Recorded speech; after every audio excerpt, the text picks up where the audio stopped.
let me introduce to you Korosh Farazad, founder and chairman of Farazad Group, a group of companies specializing in investments, advisory, facility services, and ventures. Today we'll be discussing the evolving luxury hospitality market. The epidemic has had a huge impact on the entire hospitality industry, and has even led to the complete closure of some hotels due to the lack of the cash flow support. But maybe let's start first with introducing Korosh and hearing more about his career. How did your career progress from investment banking to becoming an expert in hospitality, Korosh? That's a good question. Well, I was, as you know, I was an investment banker before I started in the real estate sector. The real estate was something that I had a passion for, but then obviously traveling the globe and visiting different hotels and experiencing different hotels and different styles, concepts, I kind of took a liking to the sector, and then I realized that this is it complements the real estate that I wanted to always get involved with, but putting it more on a niche sector, which was the hotel side of it. So getting involved in the hotel side definitely had a lot of values. And as an investment banker, you learn how to raise money.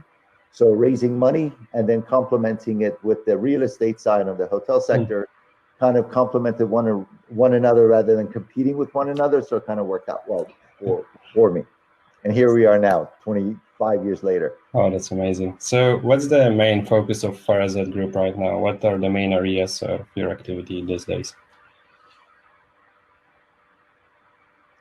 I don't hear you. Do you hear me right now?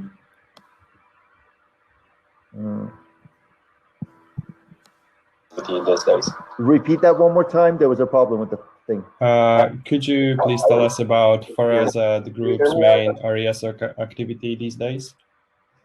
Sure. Farazad, basically, we're more involved in it's a group of companies which has the Farazad Investments side, the Farazad Advisory, Farazad Ventures, and Farazad Facilities. All of the companies kind of integrate with one another and they complement one another rather than compete with one another. Farazad Investments is more on the investment side of raising capital for real estate developments, predominantly focused on the hospitality side, on the high end, the medium scale, your franchise and the hotel management agreement concepts.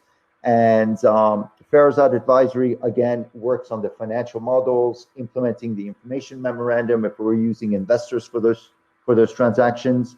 And Farazad Ventures is, again, complements the investment arm. And then Farazad Facilities is more on the cleaning services of different type of buildings, mostly focused in London. Okay, so Ventures is, again, complements the investment arm, and then Farazad Facilities is more. Sorry, I hear the echo in your background. No problem. Do you hear me right now? Do you hear me? Yeah. From your perspective and experience, what trends do you see emerging in post-pandemic luxury hospitality? Basically, in my opinion right now, the guest personalization is very important, which is more linked towards the data collection, tracking guests through different types of technology that is now being implemented. As you probably are now aware, there's a lot more tracking anywhere you go. You have you have to do a temperature check. You have to give your details, your mobile numbers, and in order for them to track them if that area has any type of a challenge with someone testing positive for COVID. The cleanliness and the sanitization is very, very important in a post-COVID era. Guests are obviously a lot more concerned with sanitization of the rooms, common areas, and more importantly, at the present moment, they want to see, they want to physically see that the areas are being cleaned and sanitized appropriately. It's not just, keeping the housekeeping more discreet. There has to be more visibility with it Right. in order for guests to feel comfortable that that particular hotel is taking all of these into perspective. Okay, so speaking of post-pandemic world, what should customers expect as a part of the new normal in the travel industry, not just hospitality, in your opinion? What should they be more concerned of is what you're saying, yeah? Yeah, exactly. Well, semi-isolation is number one. Mm-hmm. Believe it or not, I can't even believe I'm saying this I mean, hotels are good. Being a hotel operator, owning a hotel, it's all about interaction, and that's mostly human interaction. And more specifically on the luxury scale, because when someone goes into a luxury hotel, whether it's a super luxury or standard luxury, they're going for the experience, and that requires human interaction. So when you eliminate the human interaction and implement the self-isolation, it kind of takes away the experience of the luxury part. Okay, so a post-COVID era, you're looking at semi-isolation, less staff in common areas, additional monitoring, temperature controls in different areas. Of course, in every corner and literally in every corner of the hotel, you have to have hand sanitizers. Every element of the hotel needs, or now requires, to be keyless or contactless. These are the elements that you have to implement now, taking into consideration whether it's a refurbishment of a hotel, whether it's a new development of a hotel. Contactless is the key of a successful hotel. And this is what people are currently concerned about. That's why you're seeing less international travels and all of the current hotels having minimal, if zero to minimal occupancy. I mean, a 20% occupancy in a hotel during peak season of a summer holiday is absurd, but people are concerned to travel. Mm-hmm. But from your investment perspective, do you think the hospitality industry can turn this crisis into an opportunity? If so, how? Of course, absolutely. Each crisis, in my opinion, each crisis has an opportunity embedded into it. You just have to know which opportunity would meet high demands and generate profitability. Whether this is becoming a completely a contactless asset or a keyless asset with minimal human interaction, or whether it is taking an existing asset that is distressed and finding the right creation or value add, as we say, to have guests feeling secure and comfortable with regards to the remodifications done to fully stop or minimize the spread of the virus. These are the opportunities that we are seeing currently. For example, we have assessed just in the last 2 weeks alone about 10 different hotels across the United States, and that's more specifically in New York and Miami and West Europe. And I'm not going to say which countries, obviously, but Western European gateway cities, let's just say, that are bleeding money right now. They're hurting so badly. They cannot sustain their overhead. They cannot sustain their manpower. It's just impossible for them to be able to keep their doors open. So these situations become both distressed and either distressed or super distressed. And with that said, what that basically means is that you're looking at an opportunity that there are these hotels that had a massive value prior to COVID, and now a post-COVID era, their valuations have dropped anywhere from 25 to 30%. So now we're calling that the post-COVID discount. Believe it or not, it is a new terminology that's being used. But those are the type of opportunities that you have to maximize in finding the right angle to come in, acquire it, implement the value add and refurbishment of post-COVID era, okay, to allow for the guests to feel comfortable knowing that this hotel has been implemented in the right manner to support that cause. That's interesting. So as you were mentioning a lot about the roadblocks already, but can you elaborate more on the specific roadblocks preventing a swift recovery, especially in this sector? Well, the roadblocks are predominantly the travel bans and the unknowns by the governments. For example, when the UK government implements overnight a 14-day current quarantine from any traveler coming back into their home country from Spain, and they didn't know this. They were probably on a flight coming back, and then suddenly they go into they go to passport control, and they're told that they have to quarantine themselves for 14 days. So these are the unexpected situations that's not allowing for travelers to travel. It's not allowing for hotels to become occupied. It's not allowing for food and beverage groups or entities or venues to have occupancy, because people are getting afraid. Like, if we travel today with our families for 10 days, 7 days, 14-day holiday, or the annual leave, so to speak, how do we know when we go back we don't have to quarantine for 14 days? All right. Yeah. This becomes an issue, and this is more of a so to speak, the stigma that has been built within the last 3 to 4 months by the governments, and the media is also not helping. It's causing it a slow recovery process for the sector that is already crippled, and it continues to be, in my opinion, beaten brutally with the current environment. So it's becoming a very, very challenging situation. And we just hope that the media will kind of ease down with their way they're presenting the story, because what they're feeding to the public is what's carrying people. Okay? Right. I understand that we have a crisis. I understand that there is a problem right now globally, and I understand that it has to be mitigated. But by enforcing and feeding just constant negativity about the number of deaths, about the number of cases, about the second wave coming into effect, and they're putting percentage into it, like 80% second wave in Spain or 90% second wave in the UK, is not helping the situation. So I think this is a problem that the governments have to kind of implement, reduce their alarm bells, and allowing people to try to resume some form of normality with their travels. Yeah, I think we all are afraid about what's going to happen when we arrive at a certain destination, and like in the return, when we'll be returning to our home country, what's going to happen then. So I think the news are making a lot of problem here as well. So the media. Okay, so taking the COVID on side, while transactional activity is in decline, and there has been a steady demand for trophy assets, and you are an expert here. Talk to us about the lure of the trophy hotel for investors.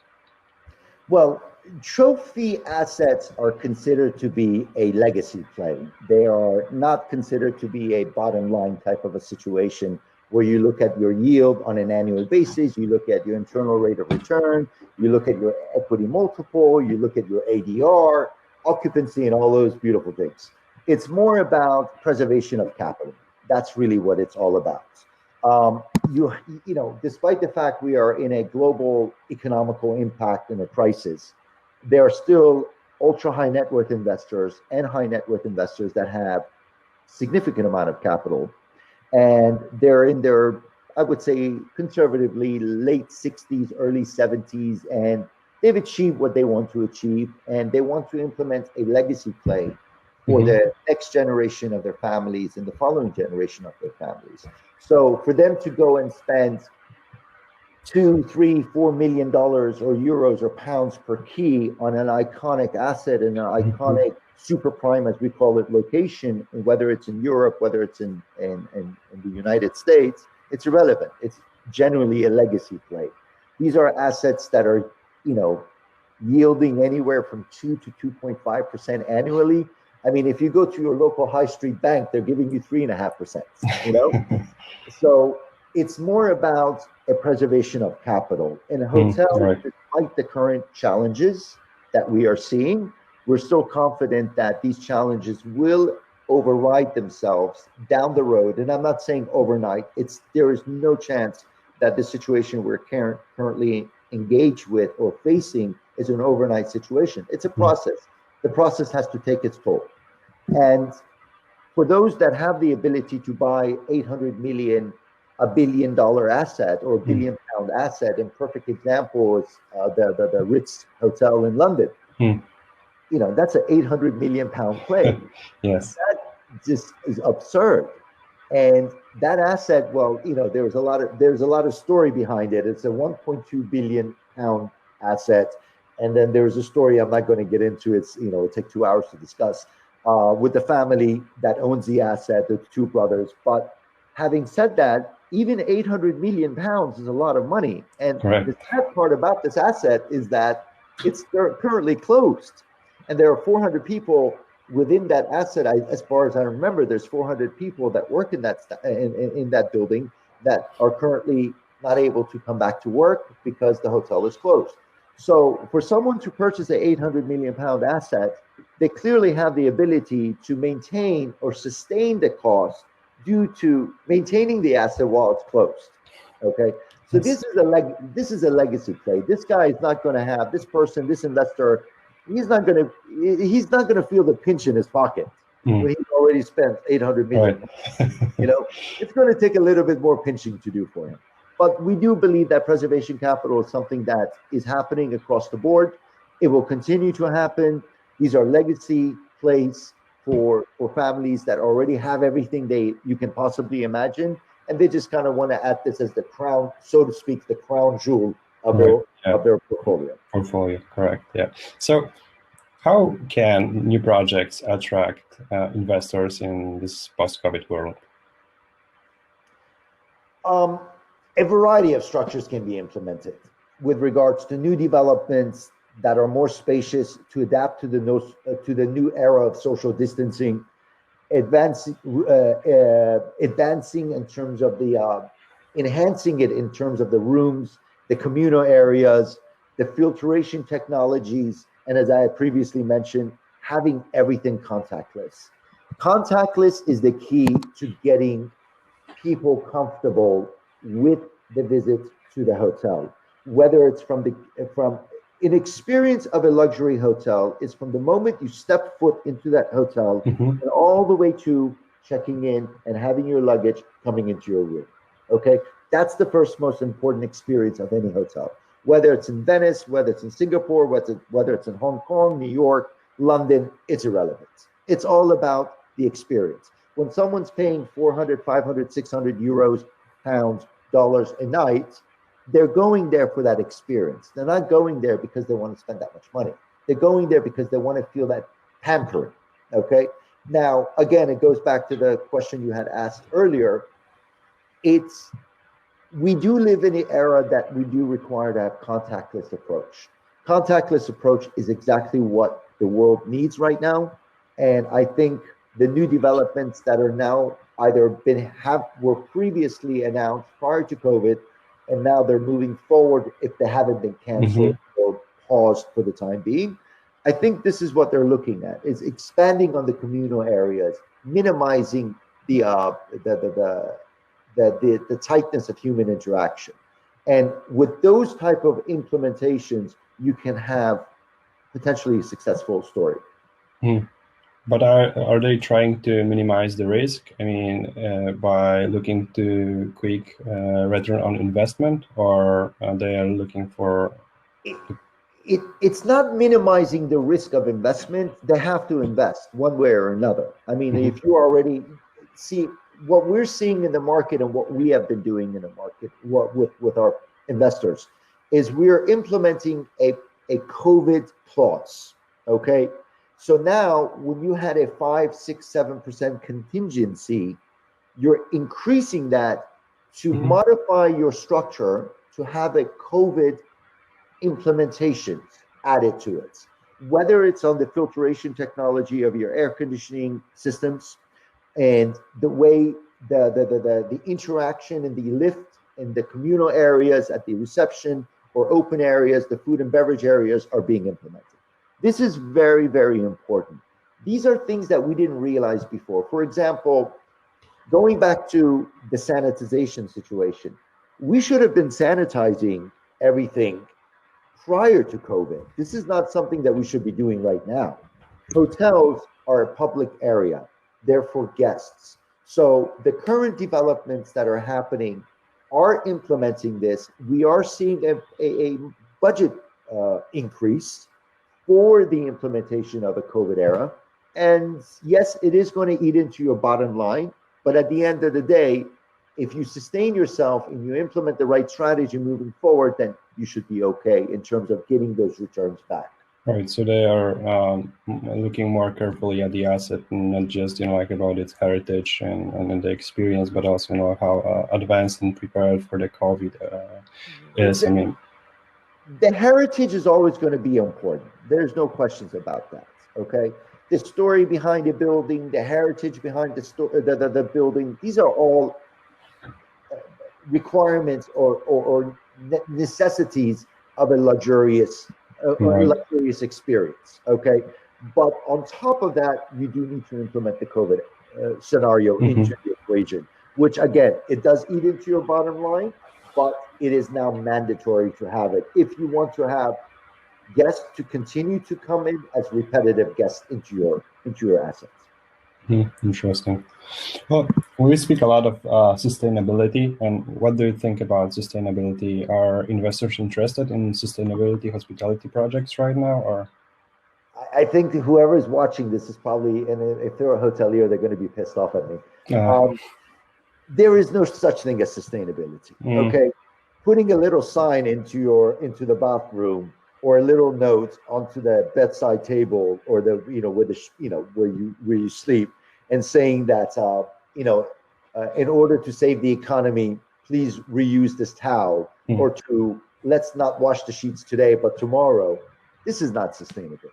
Okay, you're staying at a 5-star luxury, ultra luxury hotel, and the objective of that luxury or ultra luxury hotel is to provide those services that you're not using at home. Okay. Right. So if you're doing if you're charging someone 600 euros to 1,000 to 1,500 to 2,000 euros, that's part of the package. So I really can't see that type of sustainability working out. However, if you want to implement a sustainable hotel, then you're doing a complete refurbishment using sustainable products, meaning eco-friendly, recyclable products in your communals, in your rooms, and using, not just having paper forks and paper straws, but having a proper eco-friendly hotel with the solar panels or the what do you call it? The recyclable products that you use to redevelop and rebuild a hotel. This is what I consider as sustainability. Okay. Is it possible? Absolutely, it's possible. Is it something that can happen? 100% it can happen. We are beginning to see a lot of this happening. This new trend is happening in Asia at the moment. And are you there? Yes, I'm here. I'm listening carefully.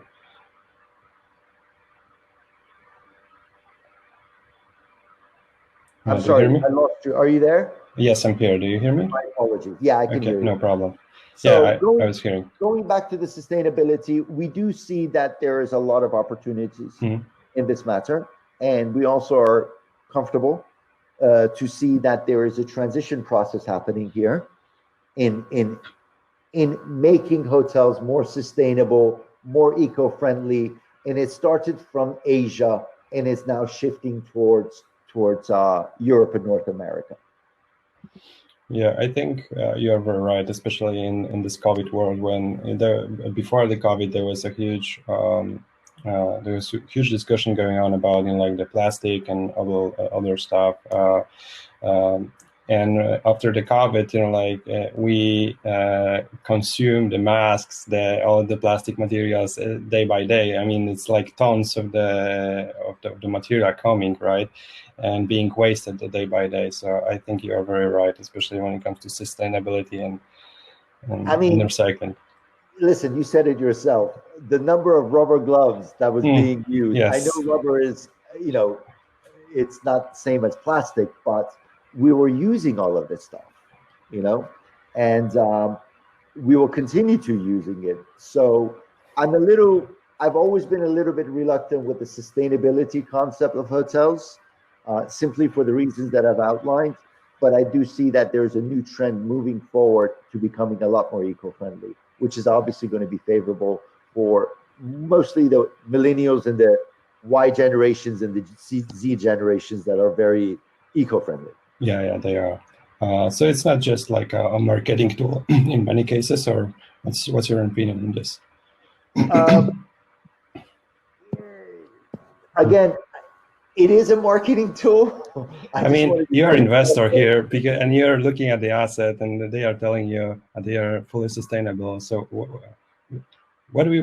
I would need to understand what's sustainable. Okay. As yes. an investor, in not only my group's money but also other investors' money, we look at the overall dynamics of the deal. We're not looking at just the sustainability. Are they using paper straws? Are they using plastic straws? Or are they using whatever? Okay, disposable things that are easily, can be degraded. What we look for mostly as an investment perspective, of course, the eco part is a very important part of it. I'm not going to deny that. But it is also has a lot more to do with the overall concept of what we're acquiring. Okay.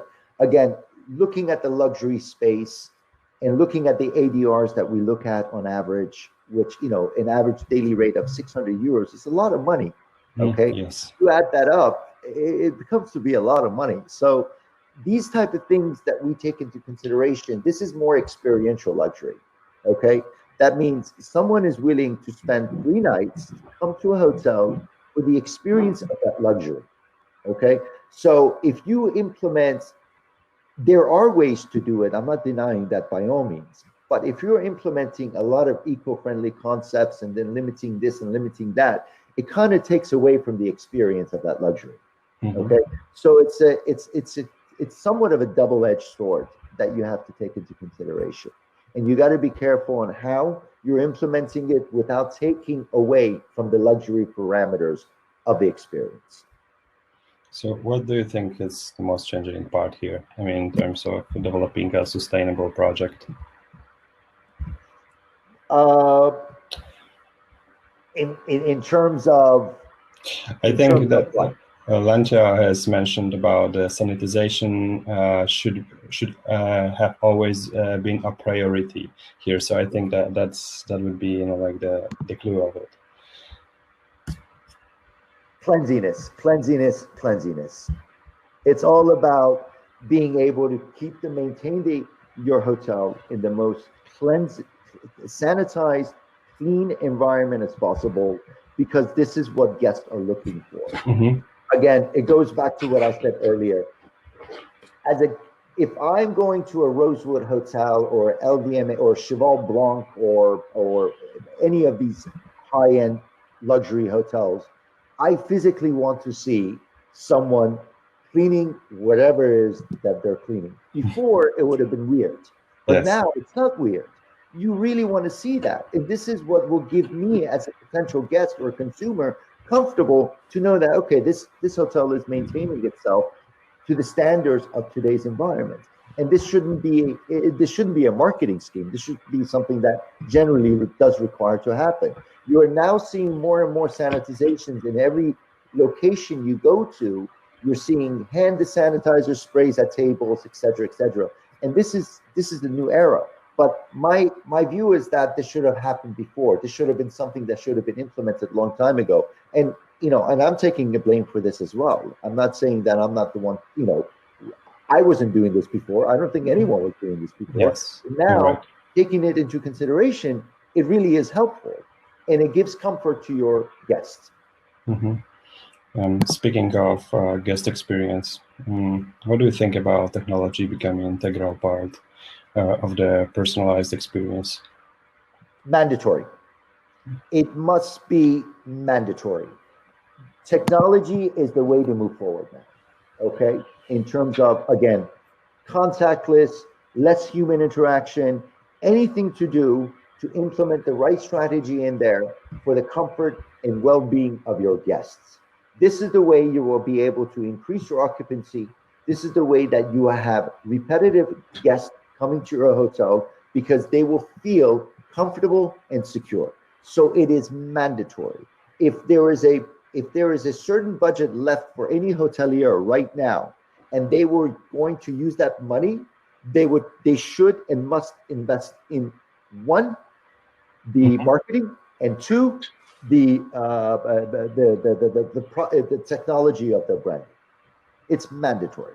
Right, but do you think we will see an increased use of service robots like chatbots, where they can be best utilized? I mean, we had a quite nice discussion earlier on with Antonio on chatbots that they cannot replace, like this human touch. But what's your opinion on this?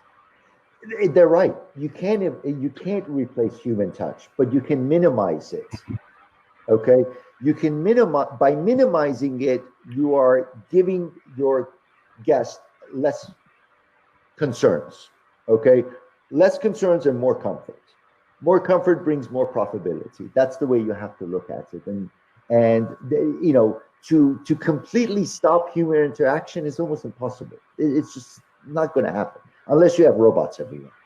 Right. And I don't think we live in that environment just yet. And I think younger generations don't want to be bothered. They just, when they want to talk, they will talk, and then don't have this close connection when they are traveling. They don't look for it, at least. I don't. I think that I have to agree with you. They don't want to be bothered. Yes, that is a norm that is happening, and we're not even talking about COVID anymore. This is something that was happening prior to COVID. Now they have a real reason to use that as an excuse. I think the millennials and the new generation, or Z generation, you want to call it, they don't want to have that human interaction. Mm-hmm. Okay? Yes. Which again, is it possible? To a certain extent, it's possible. We have to adapt to what the consumer wants, okay? And in order to sustain your cost, to basically have a healthy revenue, or as we call it, an NOI, in terms of your hotel, your ADR, your revenue par, and more importantly, your experience as a food and beverage. All right. So it is something that has to happen. It is already happening. Okay, with these different type of hotels. For example, if you look at Citizens M Hotel, right. The concept is personally, I would never stay in a Citizen M, but it is a fantastic concept. It is a fantastic concept. That's what you call minimal human interaction. From the moment you check in on a date on a monitor, all the way to the plate until you go and check and enter the key. Right. Contactless, of course, to your room. Okay, even getting any type of food and beverage from the communal areas is all contactless. It's a great concept, and that's why they're making a killing doing what they're doing. Well, prior to COVID, they were doing exceptionally well, and they were bought out by one of the largest Singaporean sovereign funds for a ridiculous number. Interesting. So I think. As like the post-COVID, in the post-COVID world, should hotels focus now more on leisure travelers rather than business? What do you Definitely think? Business. Definitely business. If the business travelers are the ones that are allowing the economy to turn, okay? And if you don't service and if you don't implement the right strategy for the business traveler, you're not going to have leisure travelers, okay? Business travelers are the ones that lead the economy. They're the ones that have to constantly hop off of airlines, airports, go to destinations, et cetera, et cetera. So I think it's more focused on the business travelers right now, especially during the post-COVID era, where the business, the variety of different sectors and variety of different companies are hungry to start traveling. And more specifically on the hotel side, most of the hotel operators I speak to, they're homebound. They're working on Zoom, interactions like this. And this is not, you can't have an interaction like this on Zooms and conference calls. Our business in the hospitality sector is about being hospitable. Okay, that's why it's hospitality. Yes. So in order to be hospitable, you have to have human interaction. You got to see who you're dealing with across the street or across the table. and more importantly, you have to travel. So the travel sector is very important versus the leisure sector, at least in my opinion, for the time being.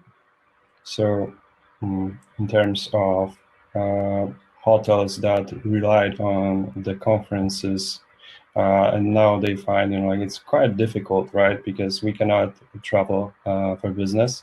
So how they can optimize their strategy as a consumer needs change? Very good question, actually. At least in my opinion, there is right now, well, not in my opinion, I mean, the facts are speaking for itself. Right now, what we're seeing is a lot of online courses, master classes, variety of different virtual experiences for direct interaction with guests. These are great concepts, okay? The conference era has ended for the time being. We don't know when it's going to come back. You can't put in 200, 300, 400, 500,000 people in a room anymore.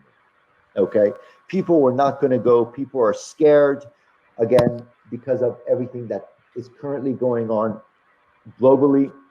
So doing everything or anything virtually for hotels, like for example, SBE Group is one of them. SBE Group has been doing actually master classes. They're having these yoga exercise online, and these are the type of concepts that the consumer will remember you.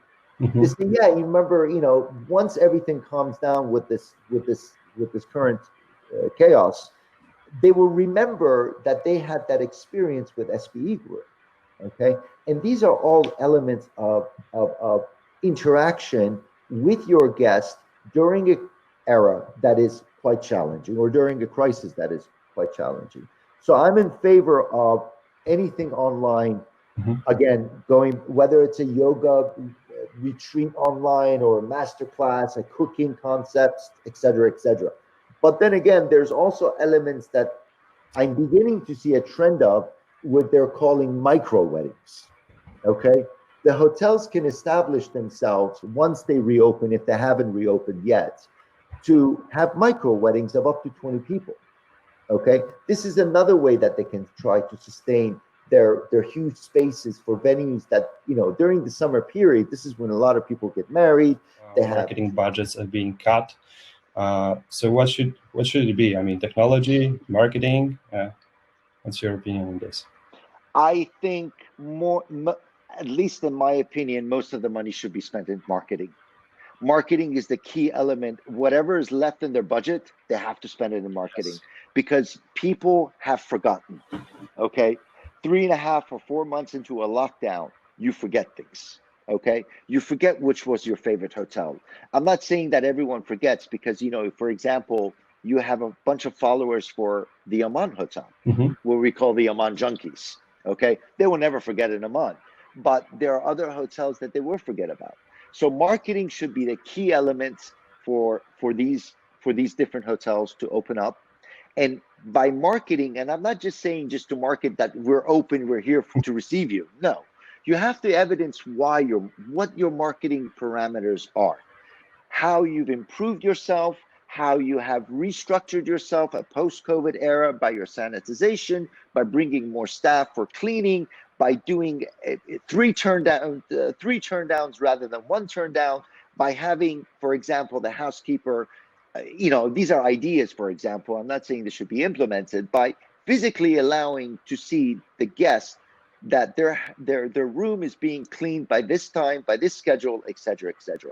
Anything that has to do with the cleanliness of the room, anything that has to do with the sanitization of the areas, these are the right marketing tools, whether it's considered to be for a proper social distancing. I know some hotels may not be able to do that because of the size of the hotel, and they may have to reduce themselves by 50 or 60% capacity. But these are things that has to be taken into consideration in order to sustain for the time being until the situation calms down a bit more. Yeah.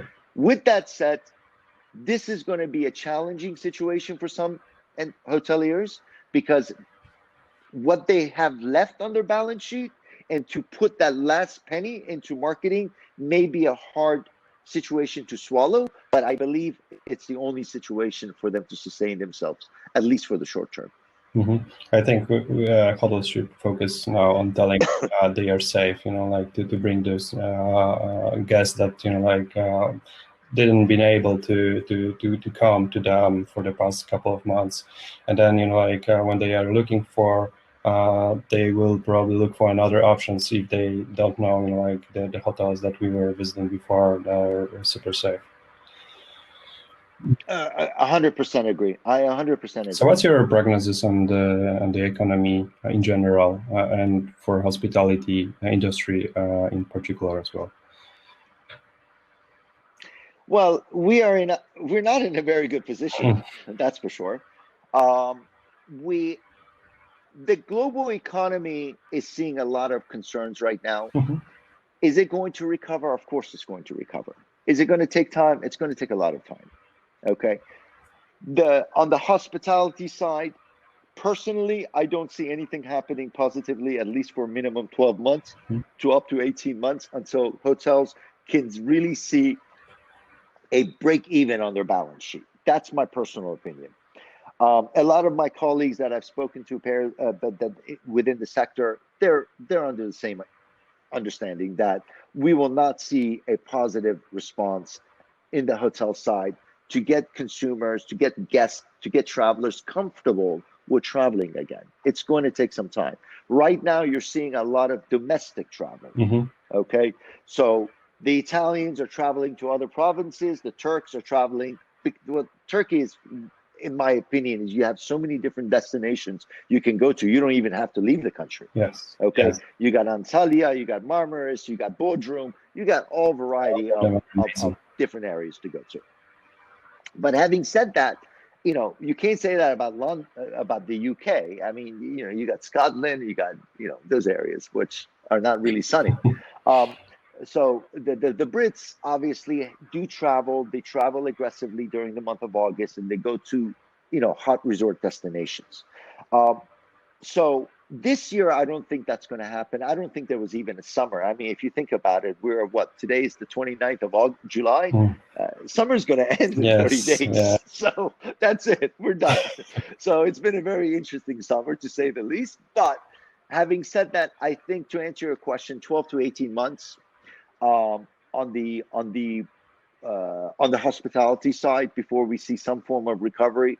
We will see a recovery, but the sentiments are, my opinion is that within 18 months, we should be back to pretty much a normal standard.